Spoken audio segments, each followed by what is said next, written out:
CM Revanth Reddy మాట్లాడుతున్నారు. Live లో చూద్దాం. పాత్రికేయ మిత్రులందరికీ మనస్ఫూర్తిగా నమస్కారం. ప్రధానంగా ఈ పత్రికా సమావేశం 11 తారీఖు నాడు జరగబోయే జూబ్లీ హిల్స్ శాసనసభ ఉప ఎన్నికల సందర్భంగా జంట నగరాల ప్రజల్ని జూబ్లీ హిల్స్ శాసనసభ నియోజకవర్గ ఓటర్ పదం వైపు నడిపించడానికి ఒక ఆలోచన చేసే నిర్ణయం తీసుకోవాల్సిందిగా ఈనాడు తెలంగాణ రాష్ట్ర ముఖ్యమంత్రిగా వారికి నేను విజ్ఞప్తి చేస్తున్నా. ఎన్నికల సందర్భంగా 3 ప్రధాన రాజకీయ పార్టీలు తమ తమ యొక్క విధానాలను, ఆలోచనలని ప్రజల ముందు వివరించడం జరిగింది. సరే, ఎవరు ఎన్ని మాట్లాడినా నేను ఒక సూచన చేయదలుచుకున్నా. ముఖ్యంగా జూబ్లీ హిల్స్ శాసనసభ నియోజకవర్గ ఓటర్ మహాశైలకు 2004 నుంచి 2014 వరకు 10 సంవత్సరాలు తెలంగాణ రాష్ట్రంలో కానీ కేంద్రంలో కానీ కాంగ్రెస్ పార్టీ అధికారంలో ఉన్నది. 2014 నుంచి 2024 వరకు 10 సంవత్సరాలు రాష్ట్రంలో బీఆర్ఎస్, కేంద్రంలో బీజేపీ అధికారంలో ఉంది. ఆనాడు 2004 నుంచి 2014 వరకు 10 సంవత్సరాలు రాష్ట్ర కేంద్రంలో కాంగ్రెస్ పార్టీ అధికారంలో ఉన్నప్పుడు హైదరాబాద్ నగర అభివృద్ధి, హైదరాబాద్ నగరం ఏ విధంగా గ్రోత్ ఇంజన్గా ముందుకు సాగిందో 2014 నుంచి 2024 వరకు బీఆర్ఎస్, బీజేపీ ప్రభుత్వాలు తీసుకున్న నిర్ణయాలు, చేసిన అభివృద్ధి ఏంటి అనేది పోల్చి చూసి అంచనా వేసి ఈరోజు మీరు ఓటు వేయాల్సిందిగా నేను ఓటర్లకు విజ్ఞప్తి చేస్తున్నా. భారతదేశంలోనే మెట్రోపాలిటన్ నగరాలలో ఢిల్లీ, ముంబై, చెన్నై, బెంగళూరుతో పోటీ పడే విధంగా హైదరాబాదు నగరం ఎప్పుడు అభివృద్ధి చెందింది? తెలంగాణ రాష్ట్రం ఏర్పడ్డ రోజు 16,000 కోట్ల రూపాయల మిగులు బడ్జెట్తో ఈ తెలంగాణ రాష్ట్రాన్ని, హైదరాబాద్ నగరాన్ని కల్వకుంట్ల చంద్రశేఖరరావు గారికి కాంగ్రెస్ పార్టీ అప్పగించడం జరిగింది. 69,000 కోట్ల రూపాయల అప్పుతో 16,000 కోట్ల రూపాయల మిగులు బడ్జెట్తో తెలంగాణ రాష్ట్రాన్ని చంద్రశేఖరరావు గారికి అప్పచెప్తే 2014 నుంచి 2024 మాకు అప్పచెప్పే సమయానికి 8,11,000 కోట్ల రూపాయల అప్పుతో మాకు వారు రాష్ట్రాన్ని అప్పగించడం జరిగింది.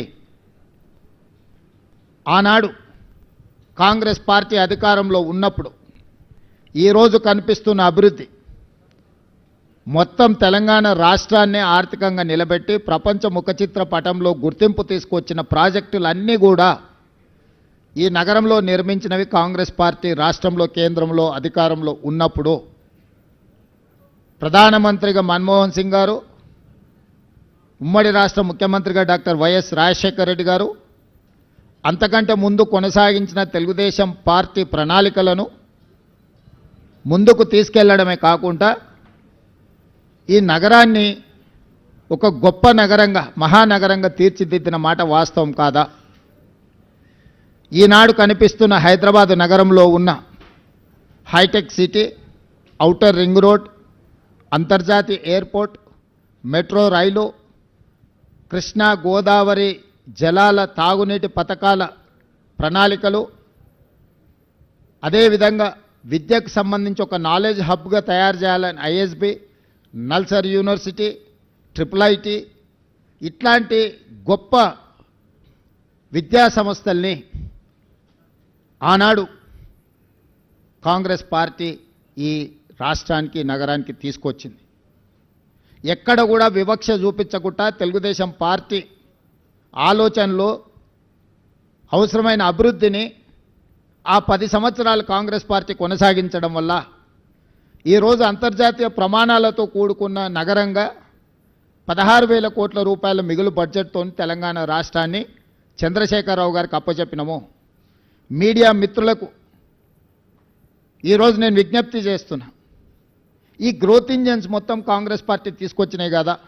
ఈరోజు ఐటీ కంపెనీలు, ఫార్మా కంపెనీలు, విద్యా సంస్థలు, మెట్రో రైలు, మెట్రో జలాలు, outer ring road, hitech city, అంతర్జాతీయ airport, knowledge park, financial district, American consulate, ఇతర దేశాలకు సంబంధించిన కౌన్సిలేట్ జనరల్స్ని హైదరాబాద్కి రప్పించి ఈ హైదరాబాద్ నగరానికి అంతర్జాతీయ గుర్తింపు తీసుకొచ్చింది 2004 నుంచి 2014 సంవత్సరంలో కాదా? ఇదే కాదు, 2013 సంవత్సరంలో ఐటీ ఉద్యోగాలను పెంచాలని ఐటీఐఆర్ కారిడార్ను తెలంగాణ రాష్ట్రానికి మన్మోహన్ సింగ్ గారు ఇస్తే, మోడీ గారు, చంద్రశేఖరరావు గారు 2017లో ఐటీ కారిడార్ను రద్దు చేసి లక్షలాది మంది ఐటీ నిపుణుల యొక్క ఉద్యోగ ఉపాధి అవకాశాలను పోగొట్టింది కేసీఆర్, నరేంద్ర మోడీ గారు కాదా? ఈరోజు ప్రత్యక్షంగా లక్షలాది ఉద్యోగాలు, లక్షలాది కోట్ల రూపాయల ఆదాయం ఈ రాష్ట్రానికి వచ్చింది అని అంటే 2004 నుంచి 2014 వరకు ఆనాటి ప్రభుత్వం తీసుకున్న భవిష్యత్ కార్యాచరణ కాదా? మరి 2014 నుంచి 2024 వరకు చంద్రశేఖరరావు గారు, నరేంద్ర మోడీ గారు, కిషన్ రెడ్డి గారు, కేటీఆర్, ఈ నలుగురు కలిసి హైదరాబాదు నగరంలో చేసిన అభివృద్ధి ఏదో ఒకటి చెప్పండి. వరదలు వచ్చినప్పుడు హైదరాబాదు నగరం నిండా మునిగిపోతే కేంద్రం నుంచి చిల్లి గవ్వ కూడా కిషన్ రెడ్డి గారు తీసుకురాలి కేంద్ర మంత్రిగా. సచివాలయంలో ఉన్న దేవాలయాన్ని కూలగొడితే కూడా, సచివాలయంలో ఉన్న మజీదును కేసీఆర్ కూలగొడితే కూడా, కిషన్ రెడ్డి గారు సొంత నియోజకవర్గంలో ఇంత దుర్మార్గం జరుగుతూ కూడా ప్రశ్నించలేదు. వాళ్ళు పదే పదే చెప్పే కమాండ్ కంట్రోల్ రూమ్, సచివాలయం, ప్రగతి భవన్, కాళేశ్వరం ప్రారంభించి పూర్తి చేసినవి ఈ 4 చంద్రశేఖరరావు తెలంగాణ రాష్ట్రంలో. 1,50,000 కోట్ల రూపాయల అంచనాలతో మొదలుపెట్టిన కాళేశ్వరం 1,02,000 కోట్ల రూపాయల బిల్లులు చెల్లించిండు కాంట్రాక్టర్లు. కాళేశ్వరం కట్టడం, కాళేశ్వరం కూడడం 3 సంవత్సరాలలో జరిగిపోయింది. 1,00,000 కోట్ల రూపాయలు గోదావరి పాలైపోయినాయి. ప్రగతి భవన్ ఆయన విలాసవంతమైన జీవితాన్ని సేదతీరడానికి మాత్రం ఉపయోగపడ్డది తప్ప, గద్దరన్న లాంటి వాళ్ళని ప్రగతి భవన్ గేటు దగ్గర గంటల కొద్దీ ఎండలో కూర్చోబెట్టింది తప్ప, పేద ప్రజలకు ప్రవేశం లేని, తెలంగాణ పేద ప్రజలకు ప్రవేశం లేని నిషేధాజ్ఞలు ఉన్న ప్రగతి భవన్ కేవలం చంద్రశేఖరరావు గారికి, వారి కుటుంబానికి ఉపయోగపడ్డది తప్ప తెలంగాణ రాష్ట్ర ప్రజలకు ఏమైనా ఉపయోగపడ్డదా? ఈరోజు మేము కట్టినమని చెప్పుకుంటున్న సచివాలయం ఉమ్మడి రాష్ట్రానికే పరిపాలనను అందించి 23 జిల్లాలను దాదాపుగా 10 కోట్ల ఉమ్మడి రాష్ట్ర ప్రజలకు పరిపాలన అందించిన వసతులున్న నిఖార్సైన ఉమ్మడి ఆంధ్రప్రదేశ్ సచివాలయాన్ని కూలగొట్టి 2,000 కోట్ల రూపాయలు ఖర్చు పెట్టి కట్టిన సచివాలయం కేవలం కొడుకు రాజకీయ భవిష్యత్తు కోసం వాస్తును సరిదిద్దడానికే కూలగొట్టి కొత్తది నిర్మించిండు. కొత్తగా ఏమైనా ప్రజలకు ఆ సచివాలయం వల్ల అదనపు సౌలభ్యం ఏమైనా వనకూరిందా? అదనపు ప్రయోజనం ఏమైనా ఉన్నదా? ప్రభుత్వంలో సచివాలయం కట్టడం వల్ల నూతనంగా ఏమైనా ఉద్యోగాలు వచ్చినాయా? ఎవరికైనా ఉపాధి కానీ, ఎవరికైనా భవిష్యత్ ప్రణాళికలకు ఆ సచివాలయం ఏమైనా పనికొచ్చిందా? కేవలం నీ కొడుకును ముఖ్యమంత్రిని చేయాలన్న ఆలోచనతో వాస్తు సరిగ్గా లేదని ఇంకా 100 సంవత్సరాలు సేవలు అందించగలిగిన భవనాలను కూల్చేసి, ఎల్ఎన్టీ లాంటి సంస్థలు కట్టిన భవనాలను కూల్చి ఇప్పుడున్న సచివాలయం కట్టిన పేద ప్రజలకు ఆ సచివాలయం వల్ల అనాపైస ప్రయోజనం ఏమైనా వనగూరిందా? కమాండ్ కంట్రోల్ రూమ్ ద్వారా ప్రతిపక్ష నాయకుల ఇళ్ల ముందు సీసీ కెమెరాలు పెట్టి కమాండ్ కంట్రోల్ రూమ్లో కూర్చొని చూసుకోవడానికి, ప్రతిపక్షాల మీద, తనంటే గిట్టని వాళ్ళ మీద, పాత్రికేయ మిత్రుల మీద నిఘబెట్టడానికి కమాండ్ కంట్రోల్ రూమ్ కట్టినవు తప్ప, కమాండ్ కంట్రోల్ రూమ్ అంతకుముందు ఎవరినన్నా లోపలికి రానిచ్చిండ్రా? లోపల ఏముందో అదొక గండికోట రహస్యం. సద్దాం హుస్సేన్ ఆయన లాంటి వాళ్ళని 6 మందిని నకిలీలను తయారు చేసిండంట ప్రాణరక్షణ కోసం. ఎక్కడికి వెళ్ళినా వాళ్ళు ముందుగాల వెళ్తే ఎవరు సద్దాం హుస్సేనో తెలియక ఎవరిని చంపాలనో ఆలోచన చేస్తారని భయంతో, కుటుంబ సభ్యులు కూడా, సొంత భార్య కూడా అత్యాయత్నం చేస్తుందనే భయంతో నకిలీ సద్దాం హుస్సేన్లను తయారు చేసి నమూనాలను పెట్టి ప్రాణభయంతోనే రక్షణ కల్పించుకున్నాడని మనం చాలా వార్తలు చదివినాం. ఇలా చంద్రశేఖరరావు గారు ప్రాణభయంతో తనను కాపాడుకోవడానికి ప్రగతి భవన్లో బుల్లెట్ ప్రూఫ్ అద్దాలు బాత్రూంలో కూడా పెట్టుకునే పరిస్థితి వచ్చింది. ప్రతి వాళ్ళ మీద నిఘబెట్టాలన్న, తొంగి చూడాలి ప్రైవేటు జీవితాలలో అని తండ్రి కొడుకుల ఆలోచనతోటి టెలిఫోన్ ట్యాపింగ్ కానీ లేకపోతే కమాండ్ కంట్రోల్ రూమ్ కానీ కట్టినరు. రైతుల కోసం 1 కోటి ఎకరాలకు నీళ్ళు ఇస్తామని చెప్పి 1,00,000 కోట్లు ఖర్చు పెట్టిన కాళేశ్వరం కూలిపోయింది. ఈ 10 సంవత్సరాలల్లా ఈ తెలంగాణ రాష్ట్రానికి ప్రయోజనం చేకూర్చే విధంగా ఏ ప్రణాళికలైనా కేసీఆర్, నరేంద్ర మోడీ గారు, కిషన్ రెడ్డి గారు, కేటీఆర్ గారు చేసిండ్రా? పోల్చి చూడండి. 10 సంవత్సరాల మా పరిపాలనను పోల్చండి, 10 సంవత్సరాల వాళ్ళ పరిపాలనను పోల్చండి, విశ్లేషించండి. మీడియా మిత్రులు మీరు పూర్తిగా ప్రణాళికబద్ధంగా ఒక్కొక్క డిపార్ట్మెంటుని, అగ్రికల్చర్, ఇరిగేషన్, ఎడ్యుకేషన్, మున్సిపల్, ఇట్లా ఏ శాఖకు ఆ శాఖకు విడదీయండి. ఏదైనా ఒక ప్రణాళికతోని వీళ్ళు ఏమైనా వ్యూహరచన చేసిండ్రా? 16,000 కోట్ల మిగులు బడ్జెట్తో అప్పచెప్తే 8,11,000 కోట్ల రూపాయల అప్పుతోని మాకు అప్పచెప్పారు. ఏ ఒక్కరోజు కూడా భవిష్యత్ ప్రణాళికలను ఏమైనా రచించిండ్రా? హైటెక్ సిటీ పక్కన కట్టిన శిల్పారామం కూడా ఆనాడు మేము నిర్మించిందే. ఈరోజు ఐటీ కంపెనీలు కానీ, ఫార్మా కంపెనీలు కానీ, ఎడ్యుకేషనల్ ఇన్స్టిట్యూట్స్, ఐఎస్బి కావచ్చు, నల్సర్ కావచ్చు, IIIT కావచ్చు, ఇట్లా చెప్పుకుంటూ వెళ్తే చాలా అంతర్జాతీయ ప్రమాణాలు కలిగిన విద్యా సంస్థలు ఈరోజు సిలికాన్ వ్యాలీని మనోళ్ళు డిక్టేట్ చేయగలుగుతున్నారంటే ఆనాడు మేము ఏర్పాటు చేసిన విద్యా సంస్థలే ఈరోజు ప్రపంచ స్థాయిలో మనకు గుర్తింపు తీసుకొచ్చినాయి. ఒక్క అదనపు ఎయిర్పోర్ట్ అయినా మన తెచ్చిండా? మేం కట్టిన శంషాబాద్ అంతర్జాతీయ ఎయిర్పోర్టే తప్ప 10 సంవత్సరాలల్లో ఒక్క కొత్త రైల్వే లైన్ కానీ, ఒక్క కొత్త అంతర్జాతీయ ఎయిర్పోర్ట్ కానీ, పోనీ డొమెస్టిక్ ఎయిర్పోర్ట్ కానీ, లేకపోతే మనకు ఇలాంటి అభివృద్ధి కార్యక్రమాలు ఏమైనా తీసుకొచ్చిండ్రా వీళ్ళిద్దరూ? మనం ఇచ్చిన ITIRను రద్దు చేయడం తప్ప, AIBP ప్రాజెక్టుల కింద మనం ఇచ్చిన ప్రాజెక్టులను రద్దు చేయడం తప్ప, సాగునీటి ప్రాజెక్టుల మీద 6,000 కోట్ల రూపాయలు బ్యాంకుల FDతోని GHMCని అప్పచెప్తే ఈరోజు 10,000 కోట్ల రూపాయలు అప్పు ఉంది GHMC మీద. మరి కౌన్సిలర్లు వాళ్ళే గెలిచిండ్రు, కార్పొరేటర్లు వాళ్ళే గెలిచారు, ఎమ్మెల్యేలు వాళ్ళే గెలిచారు, ఎమ్మెల్సీలు వాళ్ళే గెలిచారు, ఎంపీలు వాళ్ళే గెలిచిండ్రు. మొత్తం పరిపాలన మీద 100% గుత్తాధిపత్యం వాళ్ళ చేతుల్లోనే ఉంది. ఎందుకు అభివృద్ధి చేయలేకపోయినరు? హైదరాబాదు దాహార్తి తీర్చడానికి ఏదైనా ఒక నూతన తాగునీటి పథకాన్ని 10 ఏళ్లలో వీళ్ళు మొదలుపెట్టినరా? పూర్తి చేసిండ్రా? మీరు ఒక్కసారి చెప్పండి. ఈరోజు కృష్ణానది జలాల నాడు చంద్రబాబు నాయుడు గారు మొదలు పెడితే phase 1, phase 2, phase 3 Congress party చేసింది. గోదావరి జలాలను ఆనాడు రాజశేఖర రెడ్డి గారు ప్రణాళికలు, కిరణ్ కుమార్ రెడ్డి గారు ప్రణాళికలు చేస్తే అవి పూర్తయినాయి. మెట్రో రైలు జైపాల్ రెడ్డి గారు, రాజశేఖర రెడ్డి గారు కలిసి హైదరాబాద్ నగరానికి మెట్రో తెచ్చిరు. ఆనాడు మెట్రో దేశంలోనే 2వ స్థానంలో ఉండే, ఇవాళ 9వ స్థానానికి పడిపోయింది. 10 సంవత్సరాలలో మెట్రోను 1 కిలోమీటర్ అయినా విస్తరించిండ్రా? 7 కిలోమీటర్లు ఓల్డ్ సిటీలో కట్టాల్సిన మెట్రోను ఎల్ఎన్టీకి అమ్ముడు పోయి ఎల్ఎన్టీ దగ్గర కమిషన్లు తీసుకొని వాళ్ళని బెదిరించి బ్లాక్మెయిల్ చేసి సచివాలయం ముందు, మన అసెంబ్లీ ముందు నుంచి టన్నెల్ పోవాలి, పైనుంచి పోతుందని బేగం బజార్ల వ్యాపారాలను దెబ్బతీస్తారని 3 సంవత్సరాలు ప్రాజెక్టును ఆపి 1,000 కోట్లు ఎల్ఎన్టీతో వసూలు చేసుకొని ఈరోజు ఎల్ఎన్టీ మునగడానికి కారణము కేసీఆర్, కేటీఆర్ కాదా? మీరందరూ సజీవ సాక్ష్యం కదా. ఎల్ఎన్టీని ఎట్లా బ్లాక్మెయిల్ చేసిండు చంద్రశేఖరరావు? ఎందుకు మెట్రో నగర విస్తరణతో పాటు మెట్రో విస్తరణకు ఎందుకు ప్రణాళికలు చేయలేదు? ఎందుకు కట్టలేదు? 10 సంవత్సరాలు స్ట్రైట్గా 10 సంవత్సరాల 20 లక్షల కోట్ల రూపాయల ఆదాయము చంద్రశేఖరరావు గారి చేతికి వచ్చింది తెలంగాణ రాష్ట్రంలో. 20 లక్షల కోట్ల రూపాయల ప్రజలు కట్టిన పన్నులు చంద్రశేఖరరావు గారు ఎక్కడ ఖర్చు పెట్టిండు, ఏమి నిర్మించిండు, ఏమి అదనపు ఆదాయాన్ని తీసుకొచ్చిండు?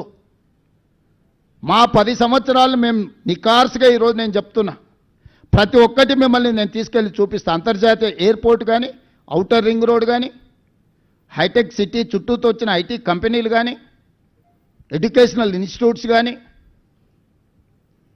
హైదరాబాద్లో ఈరోజు నడుస్తున్న మెట్రో కానీ, గోదావరి జలాలు కానీ, కృష్ణానది జలాలు కానీ, ఫ్లైఓవర్ల గురించి మాకు చెప్తున్నాడు. మరి చెన్నారెడ్డి గారు ఏ రోజు కట్టిండ్రు? ఇక్కడ పెద్దలు చాలామంది ఉన్నారు. ఫ్లైఓవర్ అనే విధానాన్ని కనిపెట్టింది కాంగ్రెస్ పార్టీ. బేగంపేటలో కానీ లేకపోతే తార్నాకలో కానీ ఫ్లైఓవర్లు ఎప్పుడు కట్టిండ్రు?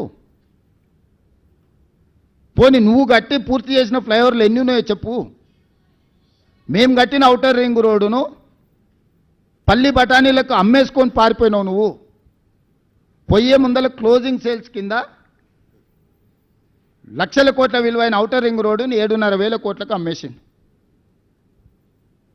అందుకే ఈరోజు ఆ 10 సంవత్సరాల పరిపాలన మేమున్నప్పుడు బీజేపీ బీఆర్ఎస్ ఉన్న 10 సంవత్సరాల పరిపాలన అంచనా వేసి రేపటి 10 సంవత్సరాల కోసం నేను కొత్త ప్రణాళికలు రచిస్తున్నా. తెలంగాణ రైజింగ్ 2047 అనే ఒక పాలసీ విజన్ డాక్యుమెంట్ని ఈరోజు మేము తీసుకొస్తున్నాము. 2047కి స్వతంత్రం వచ్చి 100 సంవత్సరాలు పూర్తి చేసుకోబోతున్నాం. రాబోయే 100 సంవత్సరాల కోసం ఎలాంటి భవిష్యత్ ప్రణాళికలు ఉండాలో మేము ఒక విజన్ డాక్యుమెంట్ ప్లాన్ చేస్తున్నాం. ఈరోజు మెట్రో విస్తరణకు 43,000 కోట్ల రూపాయల ప్రణాళికలతో కేంద్ర ప్రభుత్వానికి మేము ఇచ్చినాం. బ్యాడ్ బ్రదర్స్ ఇద్దరు కలిసి అడ్డుకుంటున్నారు, కిషన్ రెడ్డి, కేటీఆర్ కలిసి.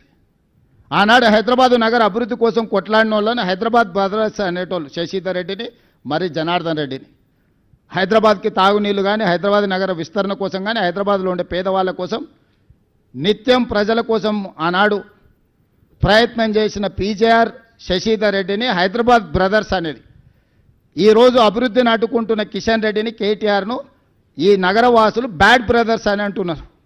ఈ బ్యాడ్ బ్రదర్స్ ఇద్దరు మెట్రో విస్తరణను అడ్డుకుంటున్నారు, మూసి ప్రక్షాళనను అడ్డుకుంటున్నారు, రీజనల్ రింగ్ రోడ్డును అడ్డుకుంటున్నారు, ఫ్యూచర్ సిటీని అడ్డుకుంటున్నారు.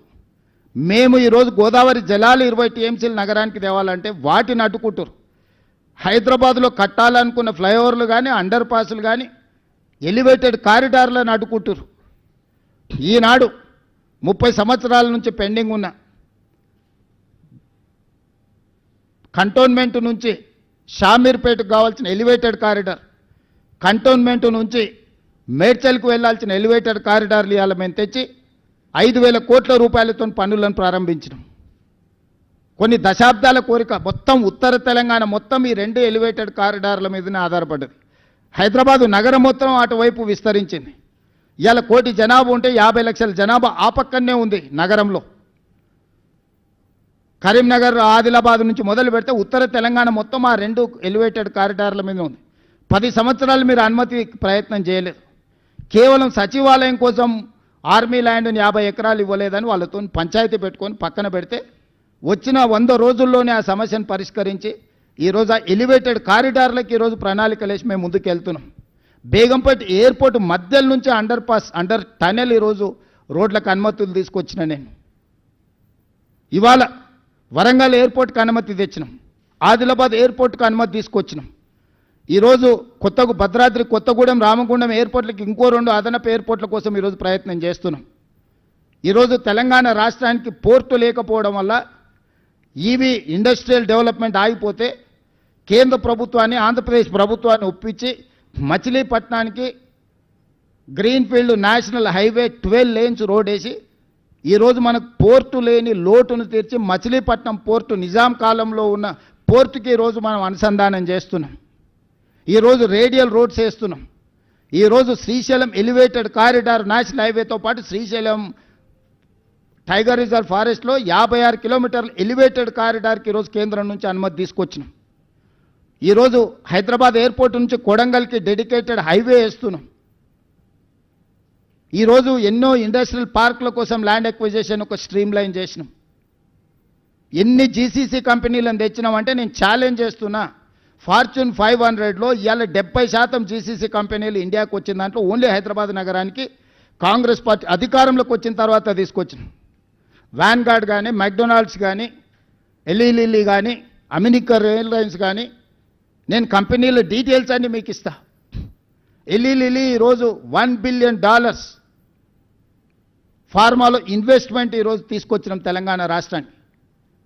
ఈ 2 సంవత్సరాలల్లో మొదటి 6 నెలలు మేము ప్రభుత్వం ఏర్పాటు చేసిన తర్వాత 6 నెలలు పార్లమెంట్ ఎన్నికల్లోనే కాలం గడిచిపోయింది. ఈ 2 ఏళ్లలో మేము పనిచేసింది సంవత్సరన్నరనే. సంవత్సరన్నరలో 3 లక్షల కోట్ల రూపాయలు ఈ రాష్ట్రానికి పెట్టుబడులు తీసుకొచ్చినాము. ఇవాళ గ్లోబల్ కెపబిలిటీ సెంటర్స్ కానీ, డేటా సెంటర్స్ కానీ, మిగతా ఇన్ఫ్రాస్ట్రక్చర్లో వేలాది కోట్ల రూపాయల పెట్టుబడులు తీసుకొచ్చి నగర విస్తరణ కోసం మేము ప్రణాళికలు చేస్తున్నాము. 10 సంవత్సరాలు మీరు ఏమీ చెయ్యకపోను తెలంగాణ రాష్ట్రాన్ని కొల్లగొట్టి ప్రజలకు ఉపయోగం లేని, ప్రయోజనం లేని కమాండ్ కంట్రోల్ రూమ్, సచివాలయం, ప్రగతి భవన్, కాళేశ్వరం చూపించి ఎంతకాలం ప్రజల్ని మభ్యపెడతారు? మేము కట్టిన మెట్రో, మేము కట్టిన ఔటర్ రింగ్ రోడ్, మేము తెచ్చిన అంతర్జాతీయ ఎయిర్పోర్ట్, మేము తెచ్చిన ఐటీ కంపెనీలు, మేము తెచ్చిన ఫార్మా కంపెనీలు, చెన్నై నుంచి ఇక్కడికి తరలించుకొచ్చిన సినిమా ఇండస్ట్రీ ఒక గ్రోత్ కారిడార్గా పనిచేసి ఈరోజు లక్షల కోట్ల రూపాయల ఆదాయాన్ని రాష్ట్రానికి తెచ్చిపెట్టి లక్షలాది మందికి ఉద్యోగ ఉపాధి అవకాశాలు మేము కల్పించినాము. మీరు తెచ్చిన సచివాలయంతో ఒక్క పోస్ట్ అన్న అదనంగా వచ్చిందా? మీరు కట్టిన కమాండ్ కంట్రోల్ రూమ్తో ఒక్క పోస్ట్ అన్న అదనంగా వచ్చిందా? మీరు కట్టిన ప్రగతి భవన్ వల్ల ఒక్క ఉద్యోగమైన వర్కాన్ని వచ్చిందా? మీరు కట్టిన కాళేశ్వరం వల్ల 1 ఎకరాకు నీళ్ళు ఏమైనా మీరు ఇచ్చిండ్రా? లక్షల కోట్ల రూపాయలు కాంట్రాక్టర్లకు ఇచ్చి కమిషన్లు కొల్లగొట్టడానికి మీకు ఉపయోగపడ్డాయి. కానీ మీరు మాత్రం ఆగర్భ శ్రీమంతులైనరు. హరీష్ రావుకు మోయినాబాద్లో ఫామ్ హౌస్ వస్తుంది, కేటీఆర్కు జన్వాడలో 100 ఎకరాల ఫామ్ హౌస్ వస్తుంది, కేసీఆర్కు గజ్వేల్లో 100 ఎకరాల ఫామ్ హౌస్లు, 1000 ఎకరాల ఫామ్ హౌస్ వస్తుంది. మీకు టీవీలు వస్తాయి, మీకు పేపర్లు వస్తాయి, మీకు పెట్టుబడులు వస్తాయి, మీకు వ్యాపారాలు వస్తాయి. మీరు విలాసవంతమైన జీవితాన్ని అనుభవిస్తారు. తెలంగాణ యువతకు మీరు ఉద్యోగాలు ఇచ్చిండ్రా? మీరు